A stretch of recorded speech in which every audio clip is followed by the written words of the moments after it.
येषां न विद्या न तपो न दानं न चापि शीलं न गुणो न धर्मः ते मर्त्यलोके भूविभारभूता मनुष्य रूपेण मृगाश्चरन्ति। सोशल मीडिया और यूट्यूब फेसबुक पर हमको सब कुछ मिल जाएगा, किताबों में क्या खोजना है। लेकिन सच्ची बात यह है, किताब वह संपत्ति है जिसकी अगर सुरक्षा न की गई तो जो सोशल मीडिया पर भी हम जो देख रहे हैं, देखने को पूरब की लाली पहचान चिड़ियों के जगने से पहले खाट छोड़ गया किसान। तो ये हम पढ़े हैं, हम सुने नहीं। हम लोग को गार्जियन से डांटा जाता था, संध्या काल में कहा जाता था कि बैठ जाओ, किताब के पास बैठ जाओ, आपस में मिलके पढ़ो। हम लोग कुछ पढ़ते थे, लेकिन अब तो माता पिता के पास समय भी नहीं है जो कि बच्चों को दबाव दे सके।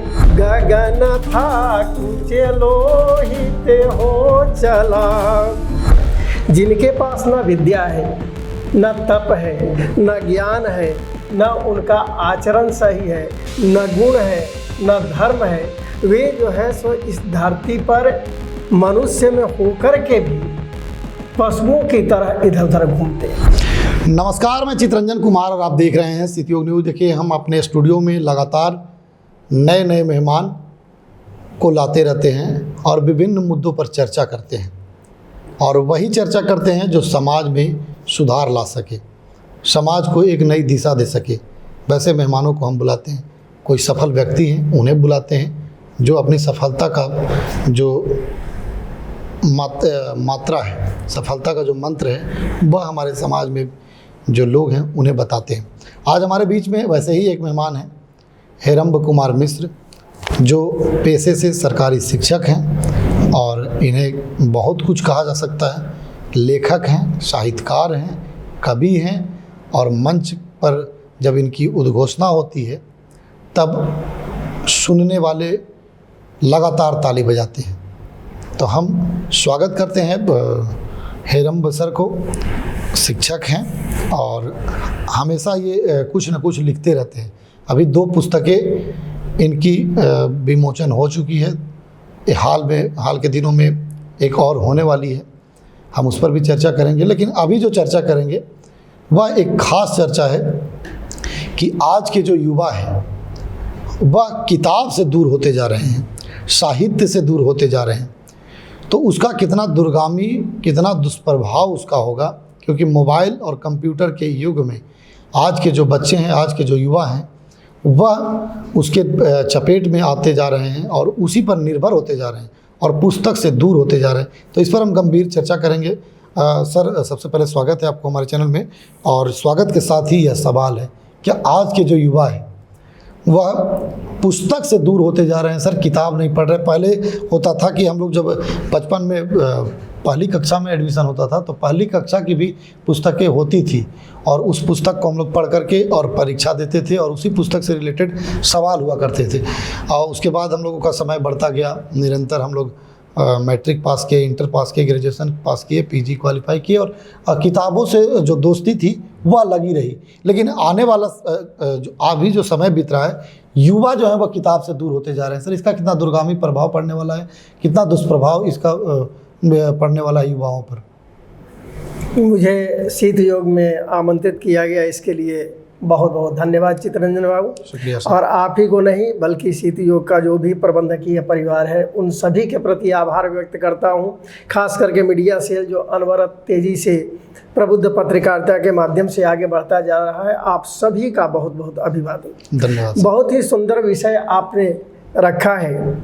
संस्कृत में एक श्लोक है, येषां न विद्या न तपो न दानं न चापि शीलं न गुणो न धर्मः ते मर्त्यलोके भूविभारभूता मनुष्य रूपेण मृगाश्चरन्ति।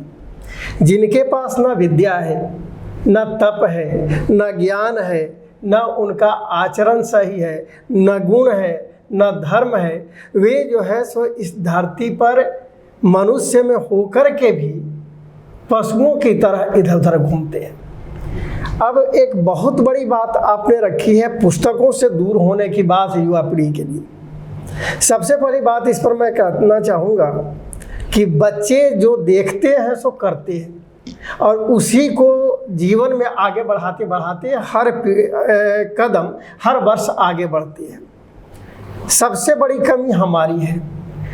आजकल के माता पिता, हमारे मतलब अभिभावकों की, आजकल के माता पिता सवेरे होते ही बस मोबाइल से जो जुड़ जाते हैं, समय की मांग है, मोबाइल से जुड़ जाते हैं और सोने समय तक उसी से जुड़े हुए रहते हैं। उनके घर में जो पुस्तकों का आदर पहले हुआ करता था, और पुस्तकों का आदर नहीं बल्कि ये सोशल मीडिया के जितने सामान हैं सब भरे हुए हैं। अब बच्चे उसी को देखते हैं। अगर वे देख रहे हैं कि हमारे घर में मम्मी पापा लगातार मोबाइल देख रहे हैं, तो फिर वे किताब की ओर क्यों जाएंगे। दूसरी ओर परीक्षाएं भी हो रही हैं, प्रायः जो है सो सब डिजिटल मोड में हो रही हैं, तो वे उसका महत्व ही नहीं समझ रहे हैं।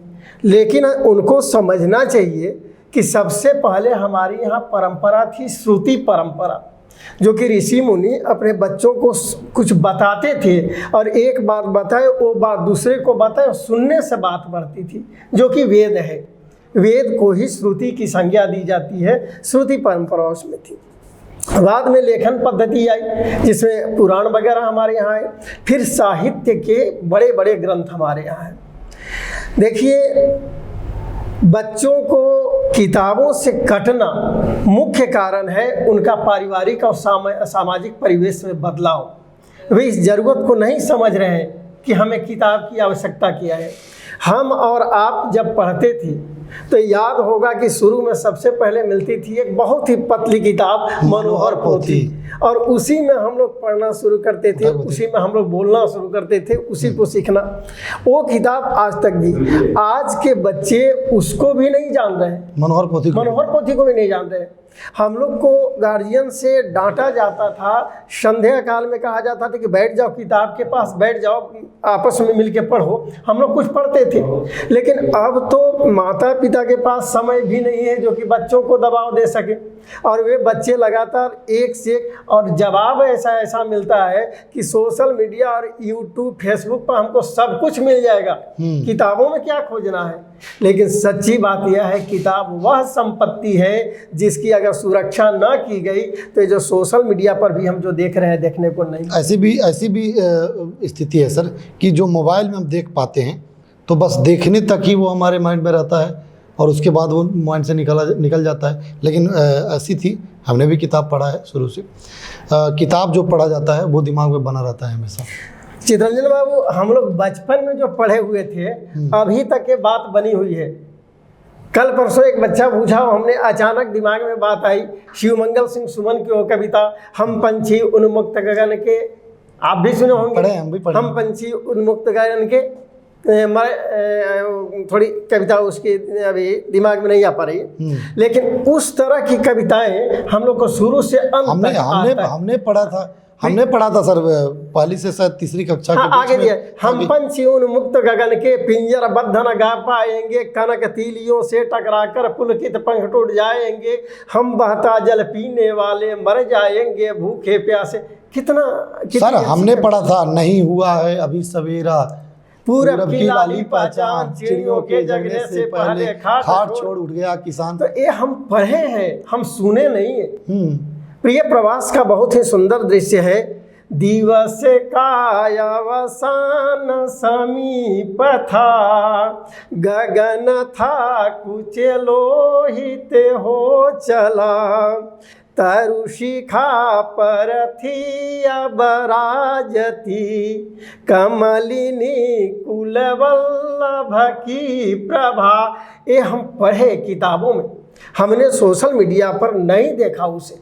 आज हम सोशल मीडिया अगर देख भी लेते हैं तो एक मनोरंजन के लिए देखते हैं, और दूसरा क्षणिक जो उसका प्रयोग है उसके लिए देखते हैं। उपलब्ध तो हो जाती है आसानी से, लेकिन आपके जीवन का वो माध्यम नहीं बन सकता है।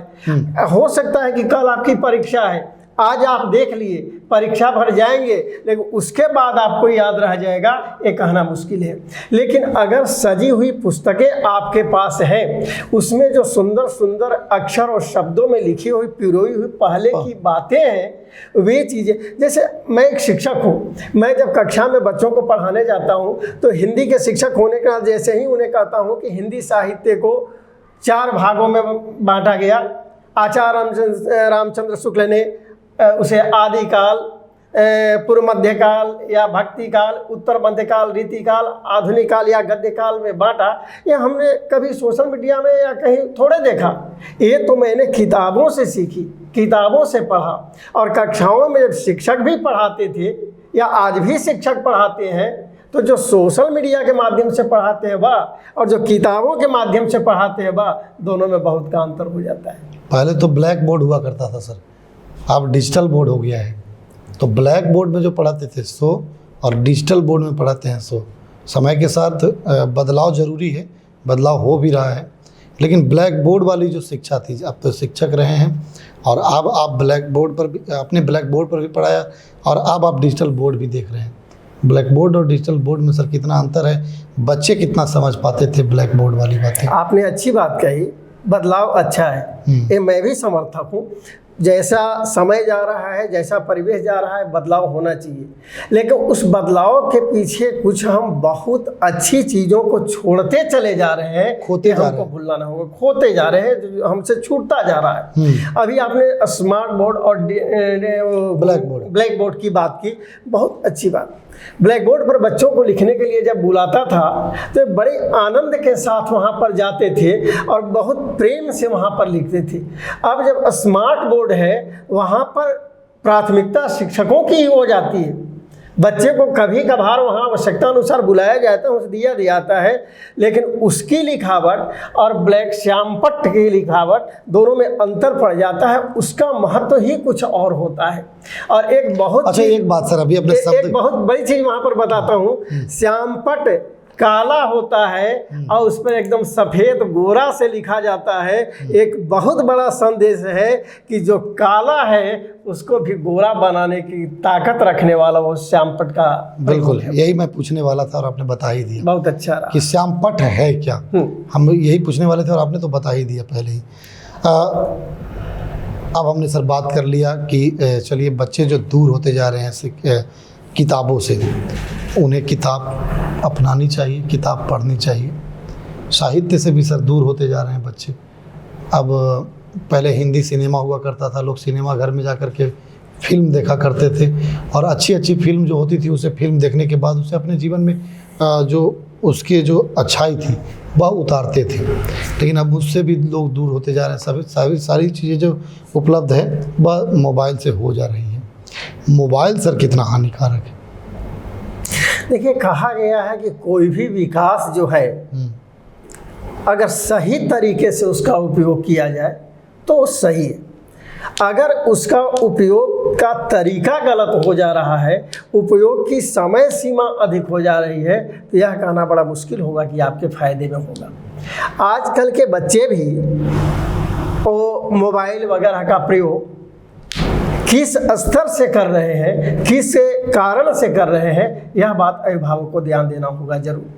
अगर अभिभावक को ध्यान देना होगा। हमारे बच्चे के पास मोबाइल है, वो बराबर मोबाइल है, हमने उनको महंगा मोबाइल दे दिया, चलिए कोई बात नहीं, ठीक है आप रखिए, लेकिन उस मोबाइल का उपयोग क्या कर रहे हैं वे? कारण कि सोशल मीडिया एक ऐसा बड़ा प्लेटफॉर्म है, हर चीज़ उपलब्ध है, जिसमें ज्ञान अज्ञान सारी चीज़ें वहाँ पर मिलने वाली हैं। तो हमारे जो बच्चे हैं वो किस क्षेत्र की ओर जा रहे हैं, हमको बराबर नज़र बनाए रखना होगा। अगर वे सही रूप से मोबाइल का इस्तेमाल कर रहे हैं, अगर वहाँ पर साहित्य को देख रहे हैं, ज्ञान की बातों को देख रहे हैं, तो उनके लिए मोबाइल बहुत ही लाभदायक होगा। लेकिन अगर उसका गलत प्रयोग हो रहा है तो फिर उनका जीवन भी बर्बाद कर देगा। चलिए, बहुत बहुत धन्यवाद सर। तो ये थे हमारे साथ हेरम्ब कुमार मिश्र जी, जो पेशे से शिक्षक हैं, और हमने आज इन्हें विषय चुना था जो आज की युवा पीढ़ी है वह किताबों से दूर होता जा रहा है और मोबाइल का उपयोग सदुपयोग कर रहे हैं या दुरुपयोग हो रहा है उससे। इस पर चर्चा हमने किया, आपने सुना भी पूरा चर्चा में इन्होंने क्या कुछ कहा। आपकी इस चर्चा को लेकर के क्या प्रतिक्रिया है, कमेंट बॉक्स में बताइएगा। हम फिर मिलेंगे ऐसे ही मेहमानों के साथ। तब तक के लिए दीजिए मुझे इजाज़त। देखते रहिए सिटी योग न्यूज़। धन्यवाद, बहुत बहुत धन्यवाद।